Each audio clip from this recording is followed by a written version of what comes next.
Hi good evening everyone and welcome back to currency वेदा।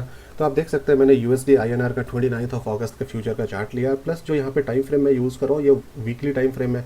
फिर मैं इसको डेली टाइम फ्रेम पे स्विच करूँगा, then after intraday time frame पे हम ट्रेड यहाँ पे सर्च करेंगे।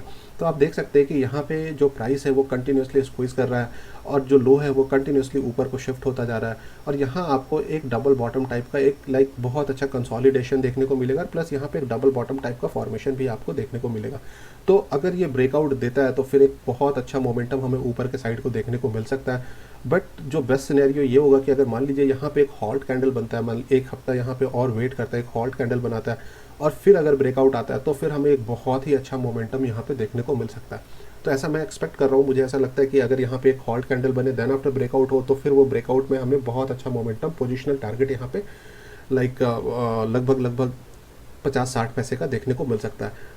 तो ये वीकली चार्ट में काफ़ी पॉजिटिव सेंटीमेंट में क्लोजिंग है। अगर हम इसे डेली चार्ट में देखें तो डेली चार्ट में आपको ये देखने को मिलेगा कि ये जो लेवल है ये मल्टीपल टाइम यहाँ पे ये लेवल टेस्ट हो चुका है। ये यहाँ पे आप देख सकते हैं, ये एक बार टेस्ट हुआ, ये दूसरी बार, यहाँ पे तीसरी बार, फिर चौथी बार, ये पांचवी बार, ये छठी बार और ये सातवीं बार इस लेवल के आसपास में ये ट्रेड कर रहा है।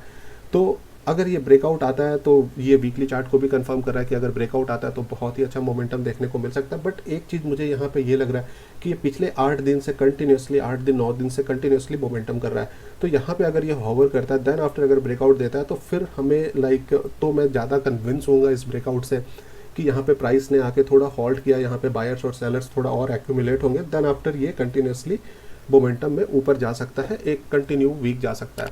बट यहाँ पे एक नेगेटिव सिनेरियो ये बनता है कि अगर मान लीजिए कि ये कल डायरेक्टली गैप डाउन खुल जाए कहीं पे भी, मतलब कि जो कोई भी यहाँ पे बाई किया है, एक हमें यहाँ पे कहीं पे भी प्रॉफिट बुकिंग देखने को नहीं मिल रहा है। यहाँ पे थोड़ी बहुत प्रॉफिट बुकिंग हुई है, देन आफ्टर ये कंटिन्यूसली 3 दिन से मोमेंटम किया, यहाँ पे कोई भी एक रिट्रेसमेंट देखने को नहीं मिल रहा है। तो अगर मान लीजिए कल ये गैप डाउन खुलता है तो माइट भी हमें एक प्रॉफिट बुकिंग देखने को मिल जाए।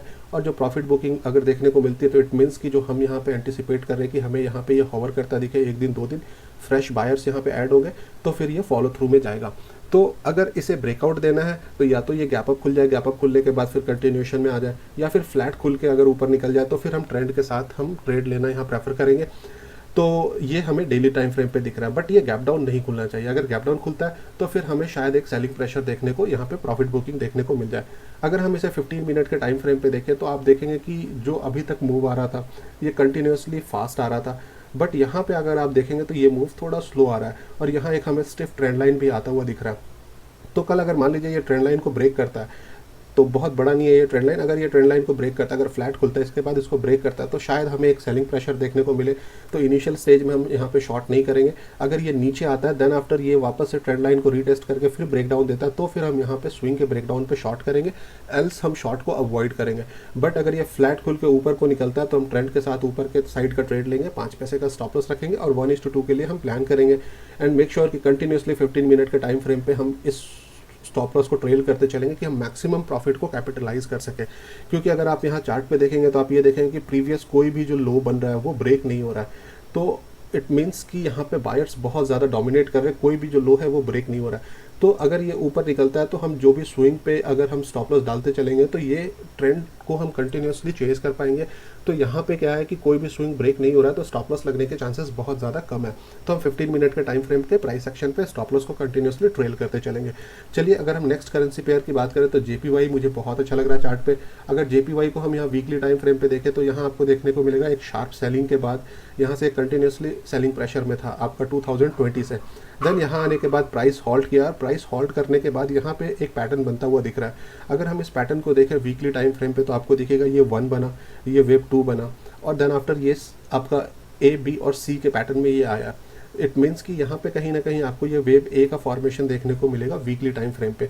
यहाँ पे अगर हम देखें तो ये आपको बी के जैसा मूव लग रहा है, ये भी 3 मूव में आया तो यहाँ पे एक बी का फॉर्मेशन हुआ। तो इट मीन्स कि अब यहाँ से हमें एक सी का फॉर्मेशन दिखना चाहिए जो कि 5 मूव में आएगा, कुछ इस टाइप का पैटर्न बना के ये ऊपर आना चाहिए। तो हम यहाँ पे अगर डाल के देखें, यहाँ पे हम अगर फीबो डालेंगे, मान लीजिए ये स्विंग लो से लेके ये स्विंग हाई का अगर हम फीबो डालते हैं तो आपको ये देखने को मिलेगा कि ये जो रिट्रेसमेंट है ये आपका 61% से, जो कि फ्लैट करेक्शन का कैरेक्टरिस्टिक को पूरा कर रहा है। क्योंकि जो फ्लैट करेक्शन होता है वो 3 टाइप के होते हैं, एक होते हैं रेगुलर फ्लैट, एक होता है इरेगुलर और एक होता है रनिंग फ्लैट। तो रेगुलर फ्लैट में क्या होता है कि जो आपका बी का फॉर्मेशन होता है वो कहीं पे भी 61% से लेके 81% के आसपास में बनता है।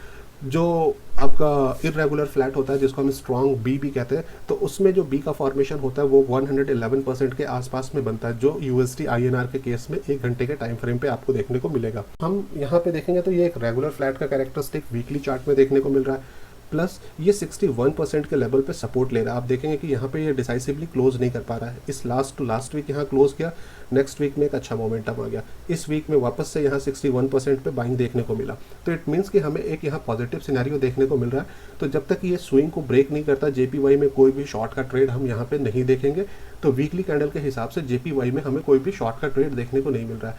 अगर हम डेली कैंडल में देखें तो डेली कैंडल में हमने डिस्कस किया था कि अगर ये मान लीजिए वेव 1 है तो यहाँ पे वेव 2 का फॉर्मेशन होगा। वेव 2 का फॉर्मेशन जो होगा तो ये आपका ए बी और सी के नेचर में वेव 2 का फॉर्मेशन होगा। तो बिल्कुल आपको ये फ्लैट करेक्शन देखने को मिलेगा।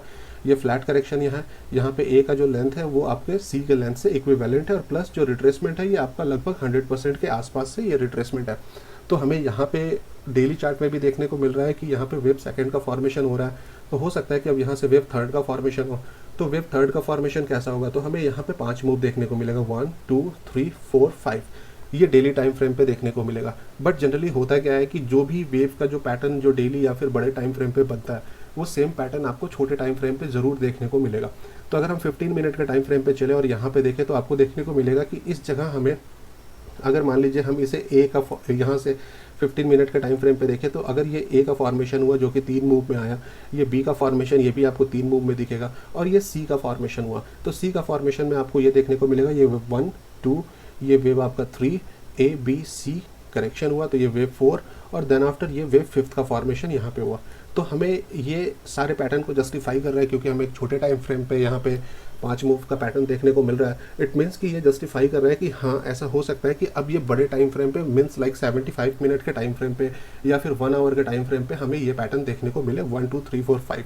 तो ऐसा हो सकता है कि ये आपका जो है ये 1 बना, ये 2 बनेगा, यहाँ से फिर 3 का फॉर्मेशन होना चाहिए। तो इट मीन्स कि ये स्विंग अगर ये क्रॉस करता है तो फिर हमें एक बहुत अच्छा मोमेंटम ऊपर के साइड में देखने को मिल सकता है। और जो नेक्स्ट रेजिस्टेंस लेवल हमें दिख रहा है वो 50% का दिख रहा है जो कि 59.2350 का लेवल है। तो कल अगर ये थोड़ा थोड़ा गैप अप खुलता है या फिर इसके ऊपर निकलता है तो हम इसे लॉन्ग कर सकते हैं। स्टॉप लॉस हम थोड़ा बड़ा रखेंगे, लगभग 20 पैसे का स्टॉप लॉस, और हम इस ट्रेड को पोजिशनली प्लान करेंगे 59.2350 के लिए।